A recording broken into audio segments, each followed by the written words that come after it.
This video is to help you figure out the best way to teach quarter notes, half notes, whole notes, and all the rest that are matching notes. So you want to remember to make sure that you turn the metronome on at 66 beats per minute. The first thing that I show them is 4 quarter notes. Some people would start on a whole note, but 4 quarter notes gives them a 1-to-1 ratio. 1 click equals 1 clap. I think that's easier to teach than a 4-to-1 ratio because these kids are not the best at ratios and fractions, okay? So we're going to start with 4 quarter notes.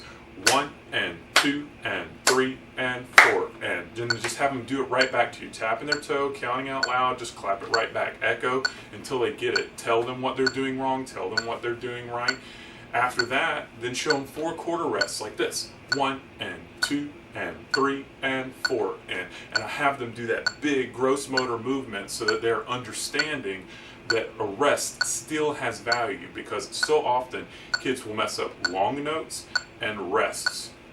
Then you want to show them 2 half notes. 1 and 2 and 3 and 4, and I always tell them that's a clap, chop, clap, chop, because like I said, longer notes, they don't really understand how they work unless they have some kind of physical manifestation of how this thing is working. It begins on the clap, it keeps going through the chop, the next one begins on the next clap, keeps going through the chop, and then for a half rest, I just tell them this is exactly equal to 2 squiggles, and it, squiggles for them is quarter rest, because they don't really know all the terminology when I get them. So your kids may already know it, but show them half rest is just 2 quarter rests like this.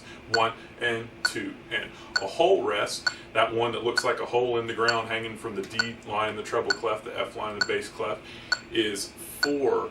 If it's in 4/4, it's 4 quarter rests. Now watch out for that, because a whole rest in whatever time signature is equal to a whole measure. That's sometimes confusing for them. So a whole rest in 3/4, for instance, would be 3 beats. Just tell them it's a whole measure, and for now it's 4 quarter rests. 1 and 2 and 3 and 4. And when you get to 3/4, then you can start talking to them about the fact that whole rests are 3 beats long. And then for a whole note, you want to do this. 1 and 2 and 3 and 4 and 1. Now it's really important that you don't stop on 4, because a lot of kids think that a whole note is 4 beats. So it says 1 and 2 and 3 and stop. And that's not true, because each beat is actually here. This is 1 beat.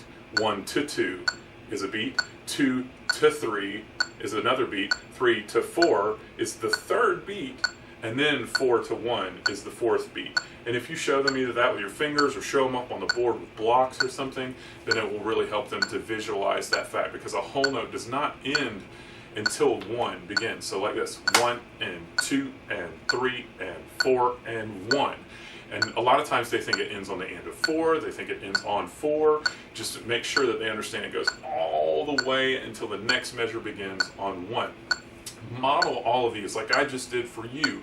Model, have them echo. Model, have them echo. Don't explain 3 rhythms and then have them do it. Explain 1 rhythm, do it once, have them do it back. Do it once, have them do it back. Keep them active the whole time. Don't do long lectures. Most kids don't really want to hear it, especially with the pace of their life now. So make sure that you demand that they do it correctly. Because not in a mean way, just, oh, you did that wrong, let's do it again. Be encouraging when they do it right. Really cheer for them and let them know, hey, that was a great job. So, to review, each time you teach clapping and counting, remember, metronome on, posture, tap your toe, count out loud, clap the rhythms, 2 exercises, twice each, model new exercises while they use their gun. Use the line and the dots like I showed you in the last video. Keep the energy level real high and keep the clapping periods short so that it's intense and fun.